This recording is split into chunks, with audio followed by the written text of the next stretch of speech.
everyone. I'm Elena Armijo, and I'm the founder of the C-Suite Collective. This is a company I created for executive leadership coaching and wellness that supports C-suite executives, entrepreneurs, and founders. Now, more than ever, businesses are running faster and with fewer resources. Burnout, overwhelm, disconnection, and disillusionment are the new norm for teams struggling with an old paradigm. At the C-Suite Collective, we believe deeply that providing massive support for your teams through executive coaching and holistic practices will create an inclusive culture, higher levels of performance, sustainable change, and the organizational impact you desire. You can find us at the c-suitecollective.com.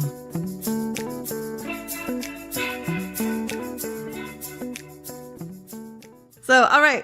Welcome, you two. I love you so much. Thank you for being here with me. You are part of the heart and soul of the C-Suite Collective. And I would love to know about what kind of leaders you are. So Lena, I've had some more time to think about this question. So I'm gonna keep answer one, which is teammate. I so identify with being a teammate. I've always been on a team sport. Um, Being on a team is my instant access to like love and unconditional support. So that's it. I also think I'm at my best when I'm being a catalyst and disruptor. Mm. And I think hopefully we'll talk about this a little bit today, but I love like the mess, like the more complex or chaotic or complicated something is, the more I come alive.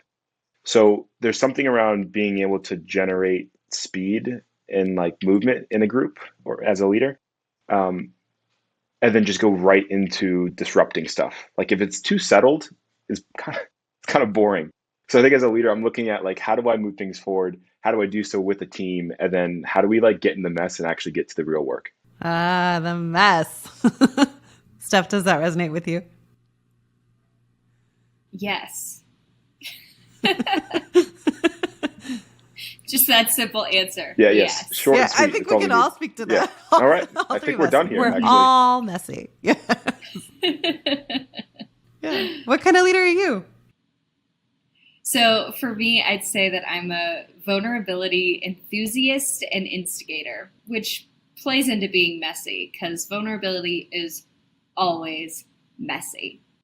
But I find some of my unique skill in group settings or building a group is looking beyond what makes sense for partnership, for support, and getting into the what's a little bit deeper, what seems like an uncommon pairing to have partners on a project or a creative endeavor.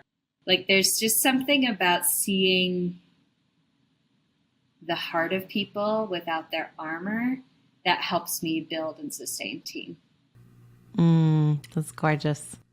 So taking down the armor and then being in the mess together from the two of you, because I know you both lead things in the world. We'll talk about 75 Slow in a little bit.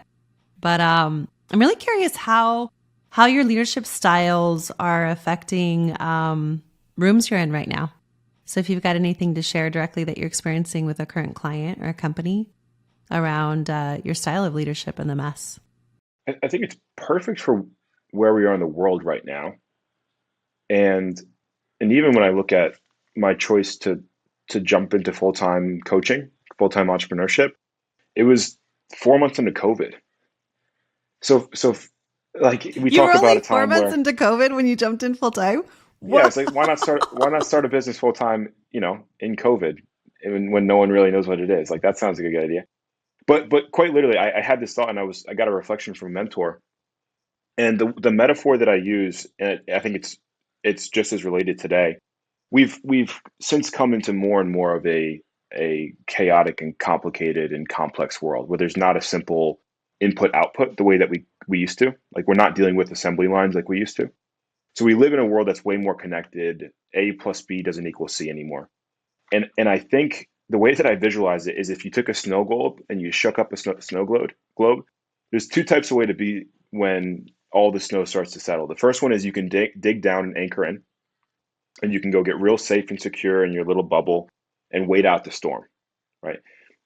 And quite honestly, like with COVID right now, we don't know how long that storm's going to be.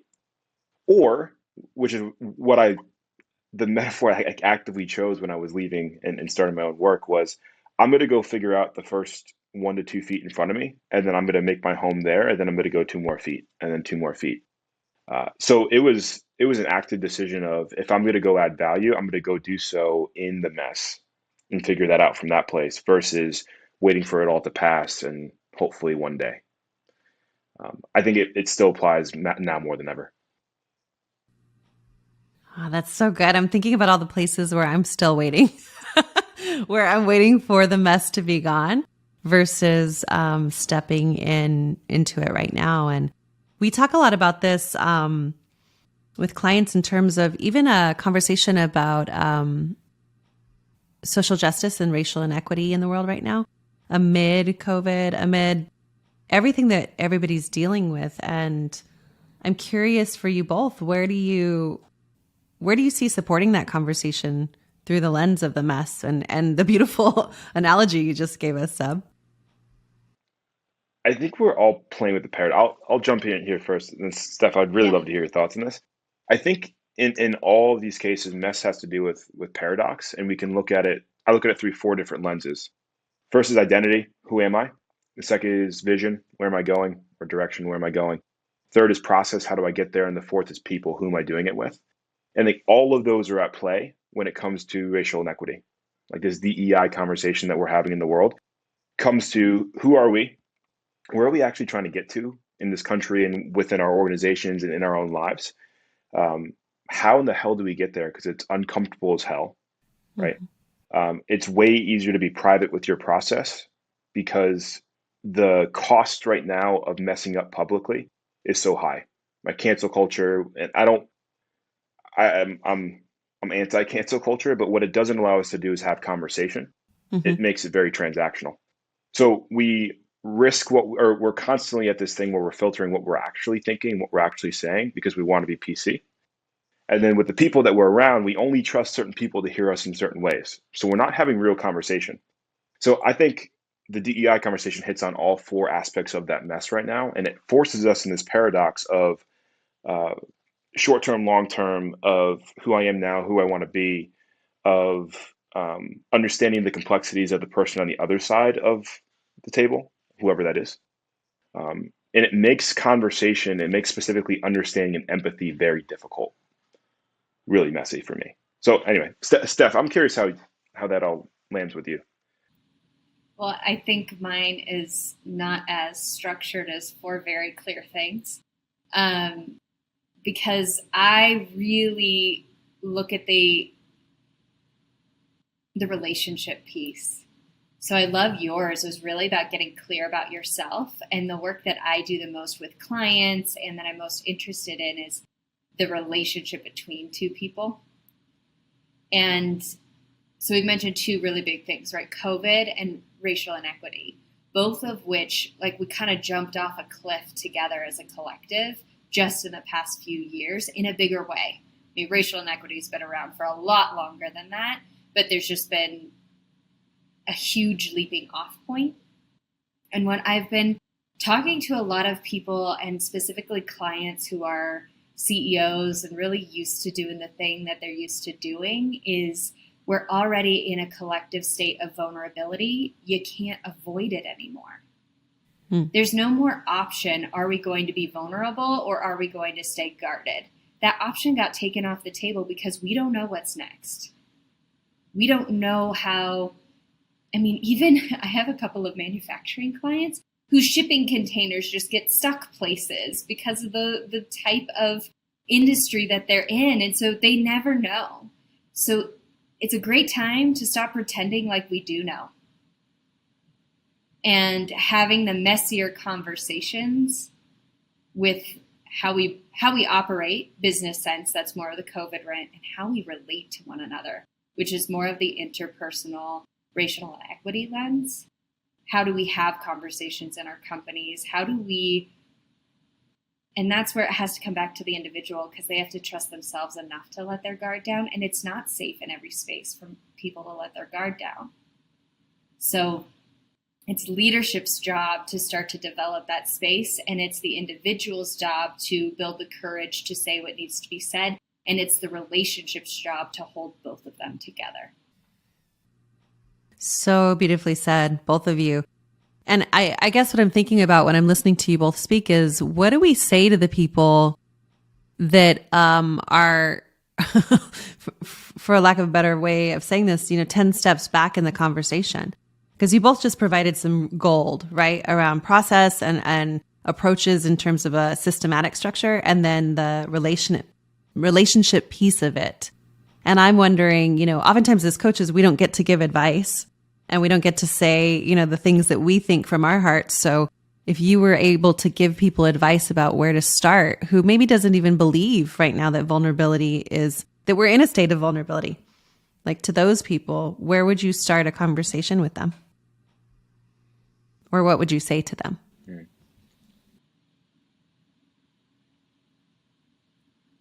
I mean, as coaches, I think we all go to questions first. And I mean, in a hypothetical, it's kind of hard to have this conversation anyway, but I would always get curious with what they're avoiding about vulnerability in their own life, because that's impacting their work. If they say relationships don't matter in leadership, I'm like, how's your marriage? Mm-hmm. If they're saying things like,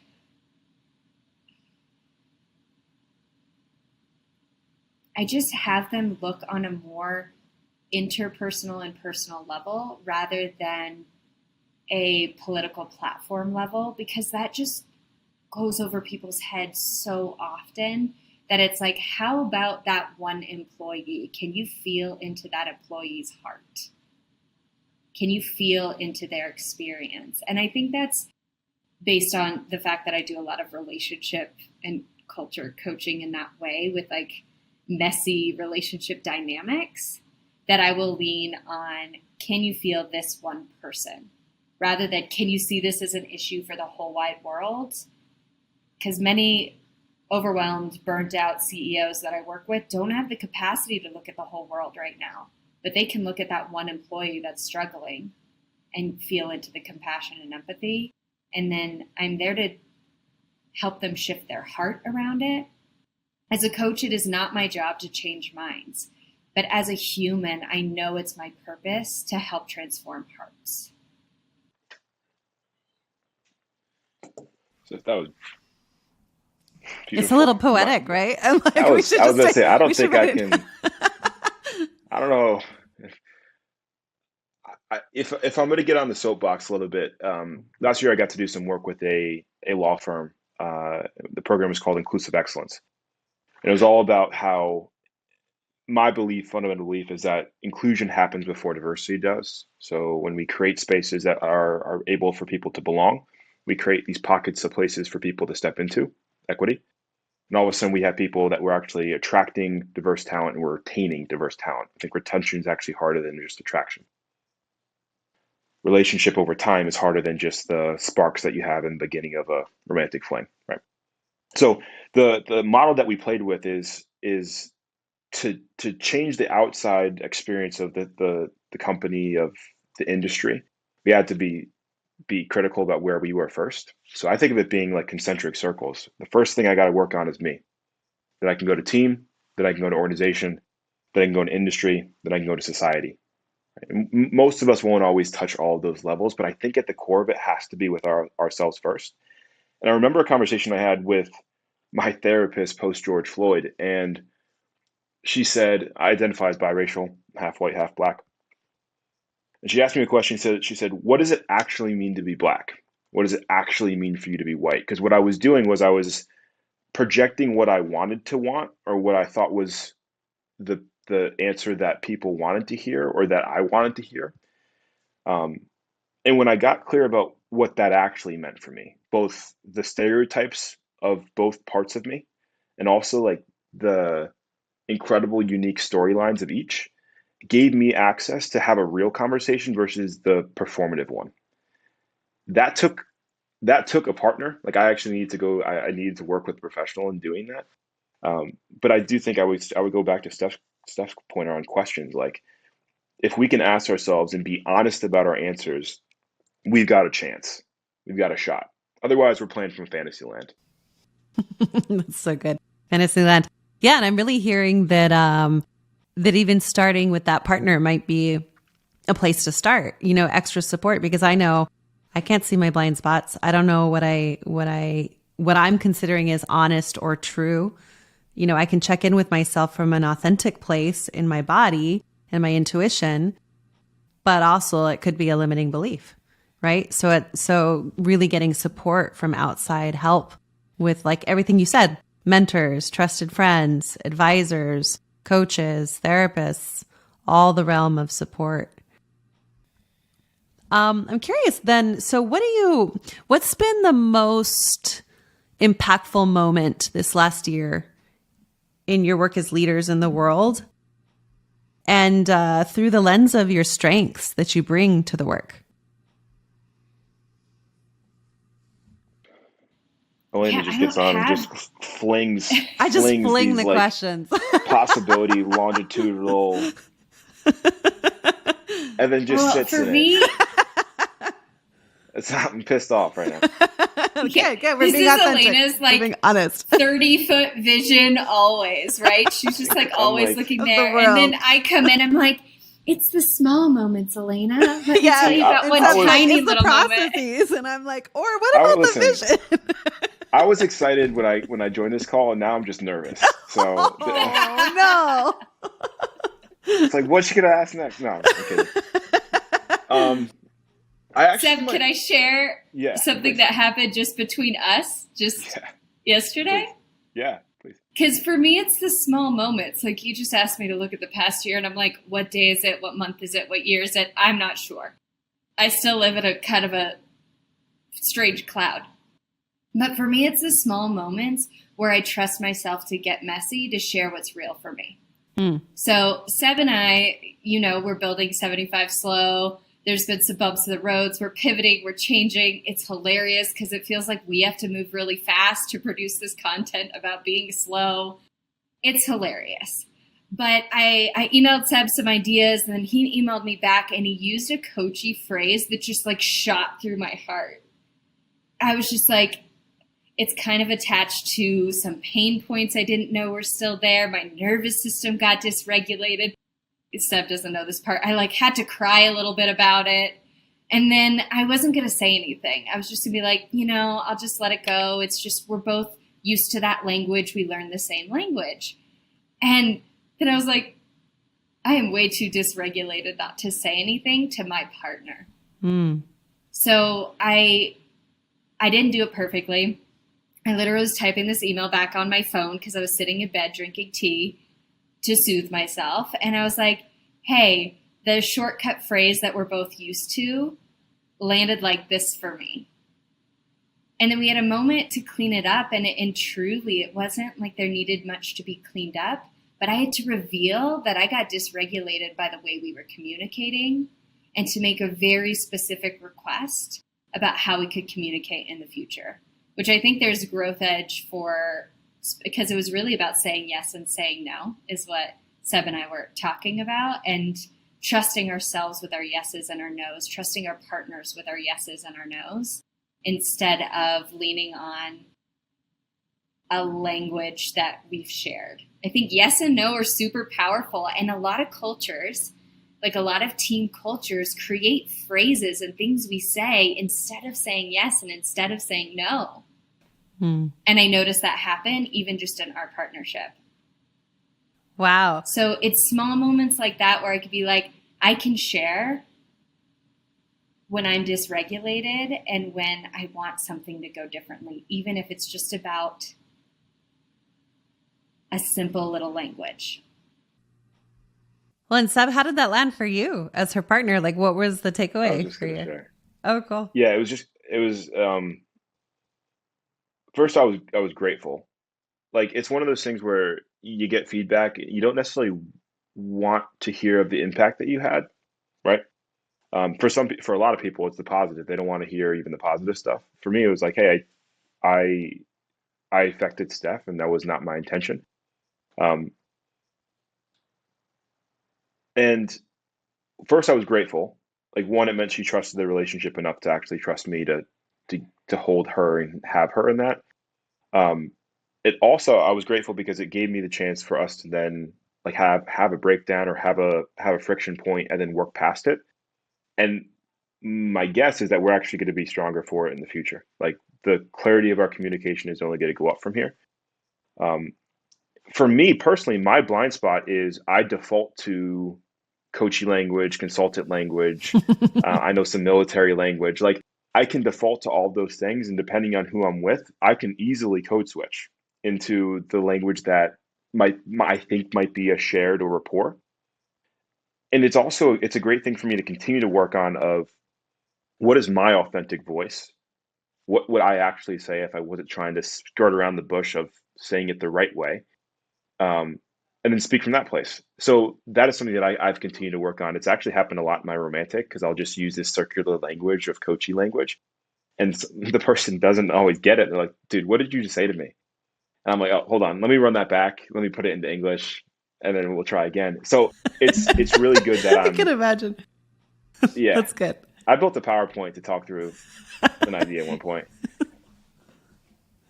Anyway. That's so good. No, it's so good. I'm imagining you being your partner in the relationship conversations. I'm both proud and ashamed. Yeah. I get it. I think I feel the same. I would be the same. Proud and ashamed. I'd be the partner getting those PowerPoints. So yeah, I mean, Steph gets them, but it wasn't to explain the length of our relationship. Yeah. So anyway, that's how it landed for me, and like I just said, I was grateful for it. Well, thank you both so much for sharing that example. It's it's real time. It's honest, authentic. It's really impressive to hear what you both are getting from each side of it. And the other thing that I heard, just pulling out the learnings, you both did that so beautifully already, is boundaries. You're practicing boundaries with each other. And that those boundaries are by being clear what they are, you're able to honor them as well moving forward. So super cool. What a messy middle conversation. I think it also speaks to trends that catch on and then don't change with the times. So I don't know if either of you are present to this, but the improv world started to impact the business world with the yes and. Rather than saying no up front or saying but, they were training people in yes and it is so beautiful. But the piece that was missing in that is culturally we're also told it's not okay to say no, especially women or people who present as feminine. We're often culturalized not to have our no's. So the yes and movement is amazing, and it's missing the part about training people to say no when we're not really taught to do that well. Beautiful. Beautifully said. Hey, so you both have mentioned 75 slow a couple times, and I want to make sure everybody listening knows what that is. So will you give us a brief overview around why you created it, what it is, and how people can find it? Yeah. 75 slow is a set of practices that we encourage people to do to slow down and to access the being of slow. Slow can be a tempo thing, a pace thing. It has to be. It's slow, but it's also a state of being that allows us more presence and clarity moment by moment. So it's a set of 6 practices that we've set up for people to follow for 75 days. And it is not easy. It's not. Fairly simple. I fell off on day 5. Really not easy. So I will be restarting it. I mean, yes. Seb and I both, we're the leaders of it, and we just recommitted to doing all 6 for the last 25 days because it's really easy to be like, oh, I got what it means. Like, because you can get, even if you just did one of the practices every day for a week, you would notice a difference. But the edge we're leaning into with 75 slow is that if you take on these 6 practices for 75 days, we know that you will have the transformation's a strong word, but I'm about to use it, the transformation necessary to access the being of slow, even when your life is moving fast. And why is that important? I'm going to let Seb answer that part. Seb was going to jump in. Come on. Yeah, this we are conditioned to and designed on an Amazon like 2-day delivery pace. Mm. And innovation, by many people's definitions, is faster, better, stronger, more. And the world right now is talking about well-being. We've been forced to slow down in the last 2 years, right? So we're talking more about well-being. Mental health is at the forefront right now, which is wonderful, especially in athletics and a lot of where I play. Like people are talking mental health, which is wonderful. And Steph and I were talking earlier this week. 75 Slow is in a lot of ways it's a mental toughness program that's counterintuitive to the normal way of us thinking about pushing more, harder, better, faster, stronger. And it's actually about us slowing down enough to allow, to be present with, and then transform with choice. And I think why it's so important right now is because we have this overworked muscle of running faster. And if we don't figure out the way, like acceleration only works because deceleration is a thing. Fast is only a thing because slow is. And if we're only always going fast, we have no other choices, no other options. So we're conditioned to, and our automatic governs us into burnout. Like we end up down the road because that's the only speed that we know. So if we're not conditioning to slow, even if we move fast, we're likely headed into a brick wall. Mm. Beautifully said. People move fast to avoid the mess. I could have shot Seb an email right back after and been like, whatever, and not felt what was actually happening in my nervous system, in my body, in my emotional body. Slow forces the mess to the surface, which is something that we kind of knew, but we didn't really get until we started noticing kind of the fall off of 75 Slow, because we maybe didn't anticipate how much feeling would arise when we asked people to slow down, how much grief came up, how much pain, how much loneliness comes up when you slow down just enough to feel it. Because the number one practice, which is my favorite, and I'm partial and I get to be partial, is sit. It's just sit with a cup of something. For me, it's tea or cacao. No other distractions, no other stimulation. Sit and sip that beverage until that beverage is gone. Slow it down. Enjoy it, savor it. And even to this day, I do that, and just like all the thoughts, all the inner critic, all the I'm lonely, I'm sad, or sometimes it's I'm grateful and I'm at peace, and then I feel guilty about being at peace. And like, you have to do your inner battles and your inner demons when you have no other distraction, when you're asking yourself to slow down.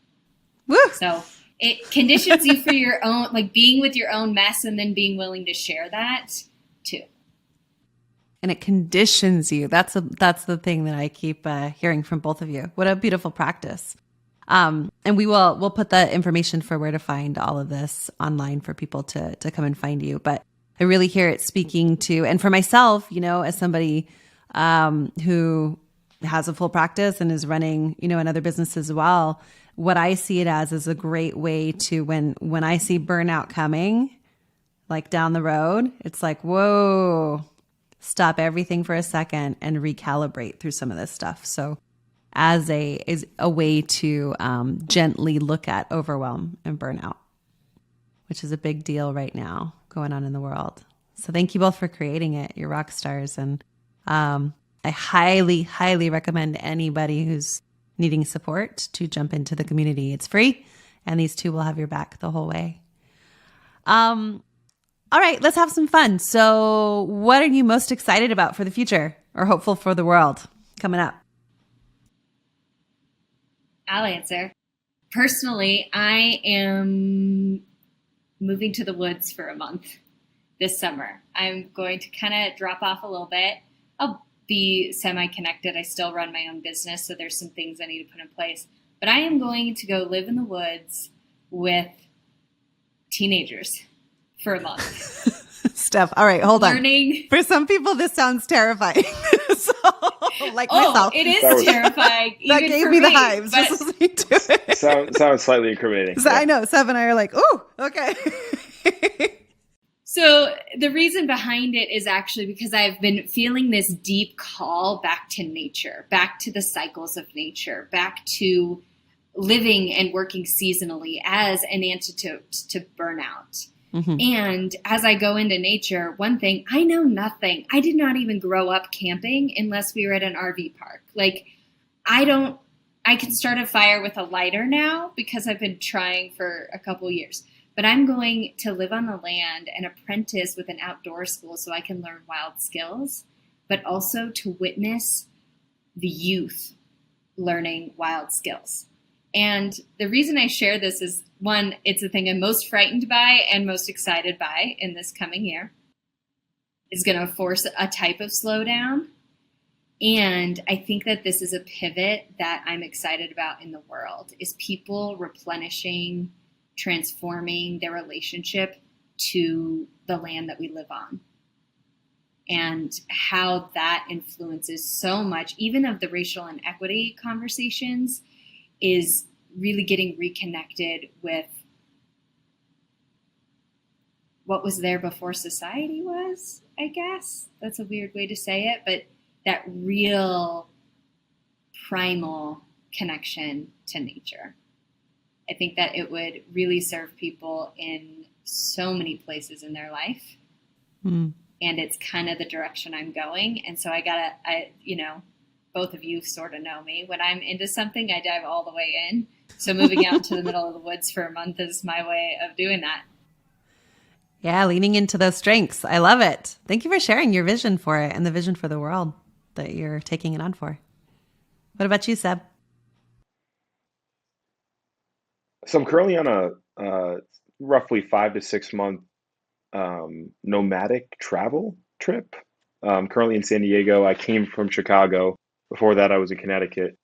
And somebody asked me as I was on the drive, my 30-hour drive here, why I was doing it. And my answer, which I hadn't rehearsed, was because it feels most aligned with all the conversations I have with my clients. And I'm always talking to my clients about, well, actually, no, you can have everything you want. And I say that, I mean it for them, and I'm really present to their possibility. And this was like me being present to mine. I could go work from anywhere I want, and I choose to be in 65-degree sunny weather versus -10 and snowy. That was my choice, right? So I think I'm really excited about that. I'm going to combo this because I'm doing a lot of work on it. And I've been doing a lot of work in somatics. I'm working with a somatic coaching group right now. It's been beautiful work. I've never done that work. And as an athlete, so to kind of our point earlier, mm-hmm. I was really trained in being able to numb and shut off.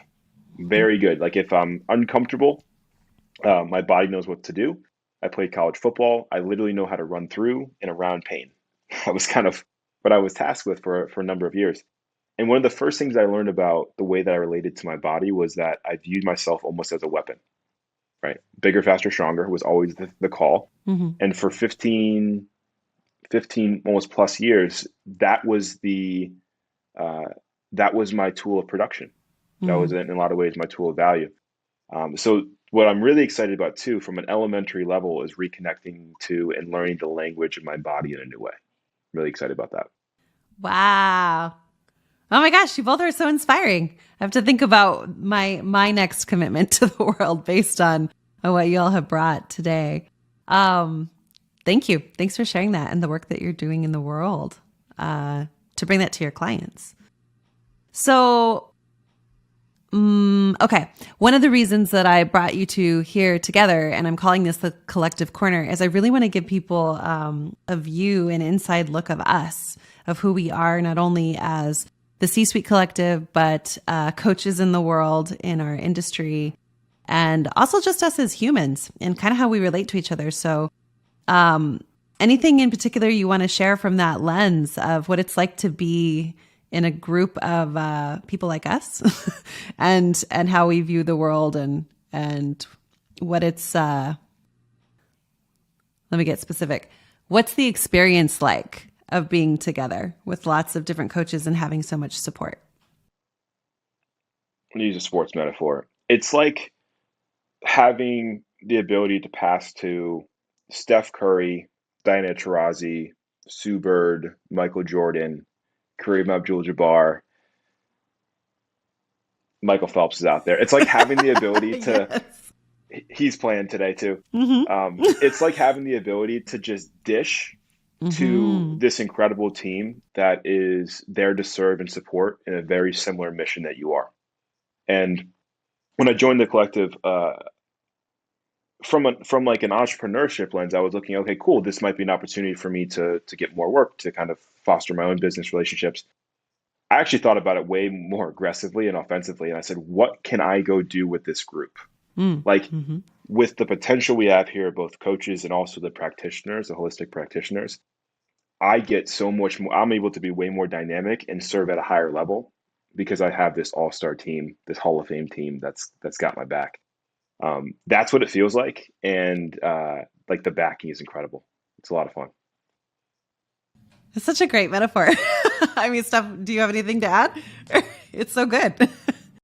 Well, I only actually knew like maybe 3 of the people Seb just listed because I'm not a sports person. I'll take that actually. I'm playing That's a win. with high odds. Yeah. I mean, I got 3 of them. I was proud about that. And I think that also kind of speaks to what Seb is saying. Like, we all have different strengths and different styles. Mm-hmm. And what I love is this wasn't now we're all going to operate like Elena, because there's no way in the world I can operate like Elena. Jesus Christ, no. I love Elena. She's one of my best friends. And what we bring to one another is what makes our relationship, the work we lead together, but also the collective possible. So, you know, I get to say things like, Elena, you don't have to look at what's next. You're already doing it. Yep. And then you laugh and you're like, you're right. Thanks for calling me out, Steph. Because this isn't a let's turn into the robots producing more work in the world. No. It's really deeply centered in our hearts and our gifts, because where else are you going to find a group of 20 coaches and holistic practitioners who are not in competition with one another? The structure of the C-Suite collective to some people looks crazy, because it's like, here, interview 3 coaches and you just get to pick one, and they're not going to fight over you, and they're not going to like get mad at each other. They're like, oh my God, you picked Seb. That's so perfect for you. Go. I can't wait to hear how it goes. So true. It's so true. Which is unique. And that had to come from your heart, Elena. It couldn't come from a perfected business plan or anything. Well, thanks for the acknowledgement, and thank you both. You are incredible leaders and coaches and humans in the world, and that's really the vision. Is that we are all different, and we all have our MVP strengths, Seb, that we can bring together for the all-star team. So thank you. I mean, the last question that I really want to ask is, if you had a megaphone and you could say one phrase to the future, what would you be screaming from the rooftops? Your humanity matters. Feel what there is to feel. Say what there is to say. Mm-hmm. Flex. We're better when you relate to all of your incredible gifts and strengths as the floor that you walk on versus the ceiling that you're aspiring to. And when we can recognize our superpowers in ourselves and in other people, we elevate everybody together. Flex. Go Flex. Yes, both of you. Oh my gosh, you're incredible. Thank you both for being here today and sharing your insights, your wisdom, your knowledge, your hearts. It's really incredible to be with you both. If this conversation sparks something for you, let it move through your week. Take it with you. Take on one small action to move the ball forward.